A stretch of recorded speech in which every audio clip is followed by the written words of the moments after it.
Senhor Presidente da Assembleia Geral, Volkan Bozkır, Senhor Secretário-Geral da ONU, Antônio Guterres, a quem tenho a satisfação de cumprimentar em nossa língua-mãe, chefes de Estado, de governo e de delegações, senhoras e senhores. É uma honra abrir essa Assembleia com os representantes de nações soberanas, no momento em que o mundo necessita da verdade para superar seus desafios. A Covid-19 ganhou o centro de todas as atenções ao longo deste ano e, em primeiro lugar, quero lamentar cada morte ocorrida. Desde o princípio, alertei, em meu país, que tínhamos dois problemas para resolver, o vírus e o desemprego, e que ambos deveriam ser tratados simultaneamente e com a mesma responsabilidade. Por decisão judicial, todas as medidas de isolamento e restrições de liberdade foram delegadas a cada um dos 27 governadores das unidades da federação. Ao presidente, coube envio de recursos e meios a todo o país. Como aconteceu em grande parte do mundo, parcela da imprensa brasileira também politizou o vírus, disseminando o pânico entre a população. Sob o lema "Fique em casa" e "A economia a gente vê depois", quase trouxeram o caos social ao país. Nosso governo, de forma arrojada, implementou várias medidas econômicas que evitaram o mal maior. Concedeu auxílio emergencial em parcelas que somam aproximadamente $1.000 para 65 milhões de pessoas, o maior programa de assistência aos mais pobres no Brasil e talvez um dos maiores do mundo. Destinou mais de $100 bilhões para ações de saúde, socorro a pequenas e microempresas, assim como compensou a perda de arrecadação dos estados e municípios.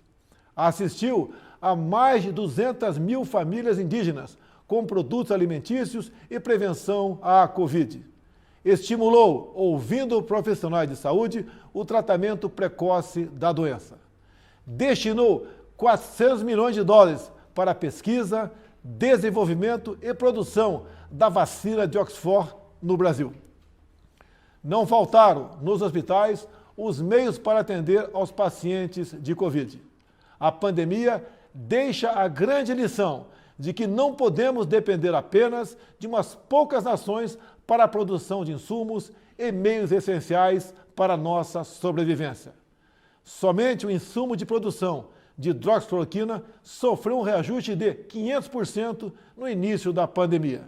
Nesta linha, o Brasil está aberto para o desenvolvimento de tecnologia de ponta e inovação, a exemplo da indústria 4.0, da inteligência artificial, nanotecnologia e da tecnologia 5G, com quaisquer parceiros que respeitem nossa soberania, prezem pela liberdade e pela proteção de dados. No Brasil, apesar da crise mundial, a produção rural não parou. O homem do campo trabalhou como nunca, produziu, como sempre, alimentos para mais de 1 bilhão de pessoas. O Brasil contribuiu para que o mundo continuasse alimentado. Nossos caminhoneiros, marítimos, portuários e aeroviários mantiveram ativo todo o fluxo logístico para a distribuição interna e exportação. Nosso agronegócio continua pujante e, acima de tudo, possuindo e respeitando a melhor legislação ambiental do planeta. Mesmo assim, somos vítimas de uma das mais brutais campanhas de desinformação sobre a Amazônia e o Pantanal. A Amazônia brasileira é sabidamente riquíssima. Isso explica o apoio de instituições internacionais a essa campanha escorada em interesses escusos que se unem a associações brasileiras, aproveitadoras e patrióticas, com o objetivo de prejudicar o governo e o próprio Brasil. Somos líderes em conservação de florestas tropicais. Temos a matriz energética mais limpa e diversificada do mundo. Mesmo sendo uma das 10 maiores economias do mundo, somos responsáveis por apenas 3% da emissão de carbono. Garantimos a segurança alimentar a 1/6 da população mundial. mesmo preservando 66% de nossa vegetação nativa e usando apenas 27% do nosso território para a pecuária e agricultura, números que nenhum outro país possui. O Brasil desponta como o maior produtor mundial de alimentos e, por isso, há tanto interesse em propagar desinformações sobre o nosso meio ambiente. Estamos abertos para o mundo naquilo que melhor temos para oferecer, nossos produtos do campo. Nunca exportamos tanto. O mundo cada vez mais depende do Brasil para se alimentar. Nossa floresta é úmida e não permite a propagação do fogo em seu interior. Os incêndios acontecem praticamente nos mesmos lugares, no entorno leste da floresta, onde o caboclo e o índio queimam seus roçados em busca de sua sobrevivência em áreas já desmatadas. Os focos criminosos são combatidos com rigor e determinação. Mantenho minha política de tolerância zero com o crime ambiental. Juntamente com o Congresso Nacional, buscamos a regularização fundiária, visando identificar os autores desses crimes. Lembro que a região amazônica é maior que toda a Europa Ocidental. Daí a dificuldade de combater não só os focos de incêndio, mas também a extração ilegal de madeira e a biopirataria. Por isso, estamos ampliando e aperfeiçoando o emprego de tecnologias e aprimorando as operações interagências, contando, inclusive, com a participação das Forças Armadas. O nosso Pantanal, com área maior que muitos países europeus, assim como a Califórnia, sofre dos mesmos problemas. As grandes queimadas são consequências inevitáveis da alta temperatura local, somada ao acúmulo de massa orgânica em decomposição. A nossa preocupação com o meio ambiente vai além das nossas florestas. Nosso Programa Nacional de Combate ao Lixo no Mar, um dos primeiros a serem lançados no mundo, cria uma estratégia para os nossos 8.500 quilômetros de costa. Nessa linha, o Brasil se esforçou na COP25 em Madrid para regulamentar os artigos do Acordo de Paris que permitiriam o estabelecimento efetivo do mercado de carbono internacional. Infelizmente, fomos vencidos pelo protecionismo. Em 2019, o Brasil foi vítima de um criminoso derramamento de óleo venezuelano, vendido sem controle, acarretando severos danos ao meio ambiente e sérios prejuízos nas atividades de pesca e turismo. O Brasil considera importante respeitar a liberdade de navegação estabelecida na Convenção das Nações Unidas sobre o Direito do Mar.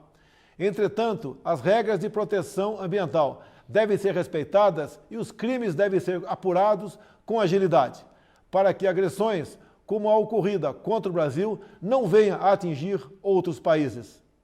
Não é só na preservação ambiental que o país se destaca. No campo humanitário e dos direitos humanos, o Brasil vem sendo referência internacional pelo compromisso e pela dedicação no apoio prestado aos refugiados venezuelanos, que chegam ao Brasil a partir da fronteira no estado de Roraima. A Operação Acolhida, encabeçada pelo Ministério da Defesa, recebeu quase 400 mil venezuelanos deslocados devido à grave crise política e econômica gerada pela ditadura bolivariana. Com a participação de mais de 4 mil militares, a Força-Tarefa Logística Humanitária busca acolher, abrigar e interiorizar as famílias que chegam à fronteira. Como um membro fundador da ONU, o Brasil está comprometido com os princípios basilares da Carta das Nações Unidas: paz e segurança internacional, cooperação entre as nações, respeito aos direitos humanos e às liberdades fundamentais de todos. Nesse momento em que a organização completa 75 anos, temos a oportunidade de renovar nosso compromisso e fidelidade a esses ideais. A paz não pode estar dissociada da segurança. A cooperação entre os povos não pode estar dissociada da liberdade. O Brasil tem os princípios da paz, cooperação e prevalência dos direitos humanos inscritos em sua própria Constituição. e, tradicionalmente, contribui, na prática, para a consecução desses objetivos. O Brasil já participou de mais de 50 operações de paz e missões similares, tendo contribuído com mais de 55 mil militares, policiais e civis, com participação marcante em Suez, Angola, Timor-Leste, Haiti, Líbano e Congo. O Brasil teve 2 militares premiadas pela ONU na missão da República Centro-Africana, pelo trabalho contra a violência sexual. Seguimos comprometidos com a conclusão dos acordos comerciais firmados entre o Mercosul e a União Europeia e com a Associação Europeia de Livre Comércio. Esses acordos possuem importantes cláusulas que reforçam nossos compromissos com a proteção ambiental. E meu governo, o Brasil, finalmente abandona uma tradição protecionista e passa a ter, na abertura comercial, a ferramenta indispensável de crescimento e transformação. Reafirmo nosso apoio à reforma da Organização Mundial do Comércio, que deve prover disciplinas adaptadas às novas realidades internacionais. Estamos igualmente próximos do início do processo oficial de acessão do Brasil à OCDE. Por isso, já adotamos as práticas mundiais mais elevadas em todas as áreas, desde a regulação financeira até os domínios da segurança digital e da proteção ambiental. No meu primeiro ano de governo, concluímos a reforma da Previdência e, recentemente, apresentamos ao Congresso Nacional 2 novas reformas, a do sistema tributário e a administrativa. Novos marcos regulatórios em setores-chave, como o saneamento e o gás natural, também estão sendo implementados. Eles atrairão novos investimentos, estimularão a economia e gerarão renda e empregos. O Brasil foi, em 2019, o 4º maior destino de investimentos diretos em todo o mundo.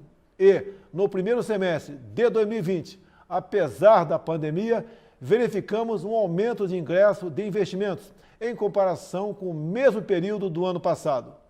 Isso comprova a confiança do mundo em nosso governo. O Brasil tem trabalhado para, em coordenação com seus parceiros sul-atlânticos, revitalizar a zona de paz e cooperação do Atlântico Sul. O Brasil está preocupado e repudia o terrorismo em todo o mundo.